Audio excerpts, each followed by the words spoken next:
Salut, dans cette vidéo, je vais vous montrer comment configurer vos pages de réservation de rendez-vous avec Bookings. Donc, à partir du portail, on va cliquer ici sur Apps, ensuite sur Office 365. De là, on va cliquer sur le logo pour Bookings en bas ici. Donc, la première chose que vous allez voir, c'est une fenêtre pour choisir le nom de votre entreprise. En réalité, le nom de l'entreprise, c'est vous. Donc, mettez votre nom au complet sur la première ligne. Enregistrer. Donc, une fois sur la page pour la réservation Bookings, une des premières choses qu'on peut faire, c'est cliquer ici pour ajouter un logo.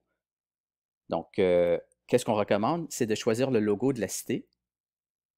Il est disponible sur la documentation pour Bookings.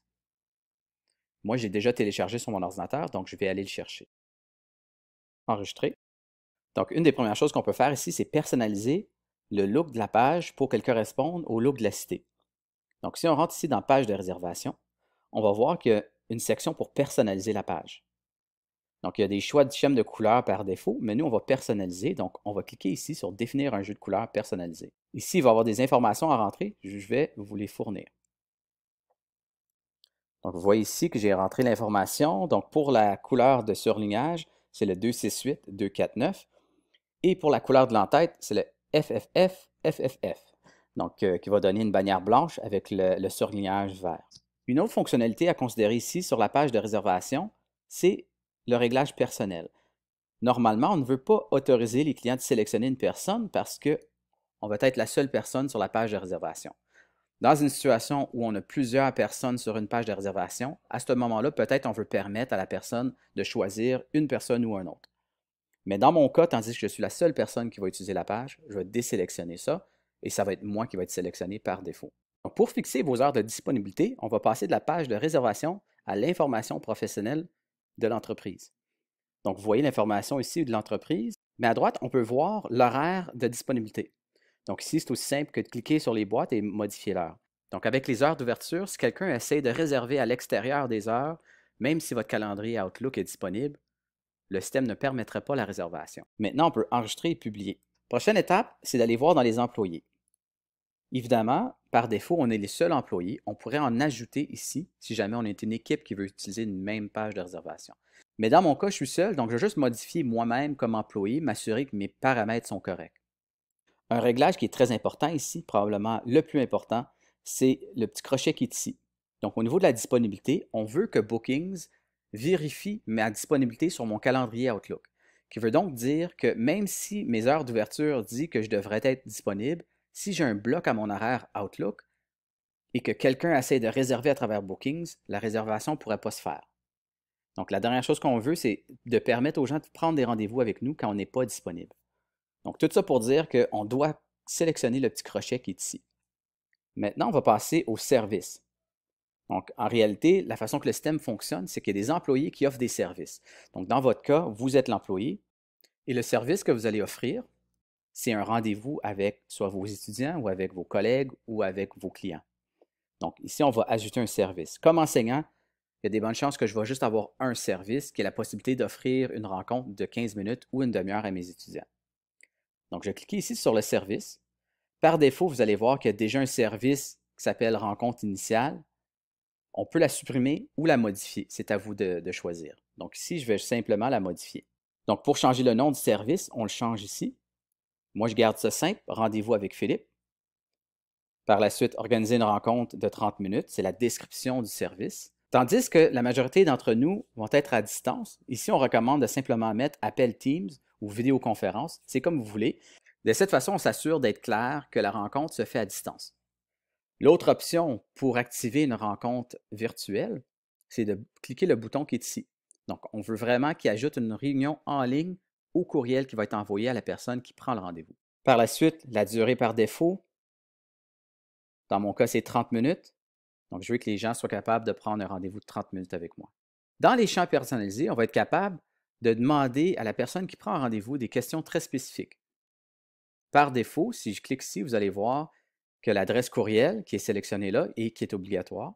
Le numéro de téléphone n'est pas sélectionné dans mon cas, mais vous pouvez le sélectionner, tout dépendant de vos besoins. Dans mon cas, comme enseignant, je veux simplement le nom de l'étudiant, son courriel. Je vais enlever commentaire, mais qu'est-ce que moi j'ai fait, c'est j'ai ajouté une question ici. Donc, en ajoutant une question, j'ai ajouté sujet de la rencontre. Donc, l'étudiant va être capable de déposer la raison pour laquelle il veut me rencontrer. Donc, pour faire ça, on va cliquer sur « Ajouter une question »,« Texte », et ensuite, on compose la question ici. On va voir que ça va s'ajouter. Donc, juste pour vous rappeler, ici, c'est quand la personne va prendre le rendez-vous, il va avoir un mini formulaire à remplir et ceci sont les questions qui vont apparaître à l'étudiant lors de la prise de rencontre. Donc, j'appuie sur OK. Prochaine étape, ici, vous allez voir qu'il y a des rappels. Donc, vous le savez comme moi, un petit rappel aux étudiants qu'il y a une rencontre qui s'en vient, ça peut sûrement être une bonne idée. Donc, on peut décider à quel moment le rappel arrive. Donc, si je clique ici pour modifier le rappel que j'ai paramétré, un jour avant le rendez-vous, le client va recevoir un message. Au plaisir de discuter avec vous, avec l'information pour savoir comment se brancher. Donc, je vais en ajouter un en cliquant ici. Donc là, je peux dire, par exemple, 2 heures avant la rencontre au client. Et ici, je pourrais indiquer, par exemple, n'oubliez pas que la rencontre que nous avons ensemble arrive bientôt. Enregistrer. Donc là, je vois maintenant que j'ai 2 rappels. Un qui arrive 1 jour avant, l'autre arrive 2 heures avant. L'autre section ici, c'est l'information qui est envoyée dans le courriel de confirmation de rendez-vous. Donc, par défaut, qu'est-ce qu'on recommande? Quelque chose de très simple. Votre demande de rendez-vous est maintenant confirmée. Merci. Vous pouvez ajouter d'autres choses si vous voulez.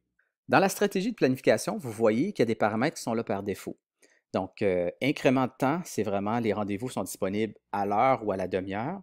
Je trouve que c'est une bonne façon de procéder, mais vous pouvez le changer aussi. Donc, si vous n'êtes pas satisfait avec la stratégie de planification qui est là par défaut, on enlève la petite coche qui est là, puis on peut le modifier. Donc, ça pourrait être aux 15 minutes. L'étudiant a la possibilité de prendre rendez-vous par incrément de 15 minutes. Moi, je vais le laisser à 30 minutes. Et le délai minimal. Ça, c'est important aussi parce qu'on ne veut pas nécessairement qu'un étudiant nous prenne rendez-vous quelques minutes avant le temps quand on a peut-être déjà planifié de faire autre chose. Donc, moi, je pense que c'est un réglage qui est important. Par défaut, c'est 24 heures. On pourrait peut-être le descendre, mais de garder quand même un délai pour que l'étudiant soit responsable de prendre son rendez-vous au moins un certain nombre d'heures avant la rencontre. La recommandation pour le délai maximal pour la réservation, c'est 30 jours. Donc, dernière chose à faire sur cette page avant d'enregistrer, c'est d'affecter nous-mêmes comme employés au service. Par défaut, on ne sera pas nécessairement sélectionné ici. On voit qu'on est là comme personnel, mais on n'est pas sélectionné. Donc là, on va s'affecter au service de rencontre qui s'appelle Rendez-vous avec Philippe. OK, tout ça pour dire qu'on a terminé sur la page service, on va enregistrer. Dernière étape qu'on veut faire avant de partager le lien, c'est d'aller dans l'information professionnelle. Donc ici, le nom de l'entreprise est déjà là. Je vous rappelle encore une fois, ici, on ne met pas la cité collégiale, on met vraiment Philippe Dunac ou votre nom. On rajoute l'adresse du collège, le numéro de téléphone, votre courriel. Ici, il y a de l'information supplémentaire qui est importante aussi, donc le site web du collège, l'URL pour la politique de confidentialité qui est ici, les conditions générales du collège. Donc, une fois que tout est configuré, on peut retourner au service ici, cliquer sur le nom du service et ensuite copier l'URL qui est ici, car cette URL va pointer vers notre page de réservation. Donc, si on est enseignant, une fois que l'URL est copiée, on va retourner dans ECT. On va rentrer dans un de nos cours et on va cliquer ici sur Outils. Vous allez voir maintenant qu'il y a mise à jour du profil. Quand on clique sur ce bouton, ça nous amène dans Scorpa sur un tableau où on peut déposer notre lien Bookings. Donc, une fois sur la page, on colle le lien et on enregistre. Une fois de retour dans ECT, si le lien a été bien enregistré dans Scorpa, le bouton qui est ici, Prendre rendez-vous, va mener à la page de réservation Bookings.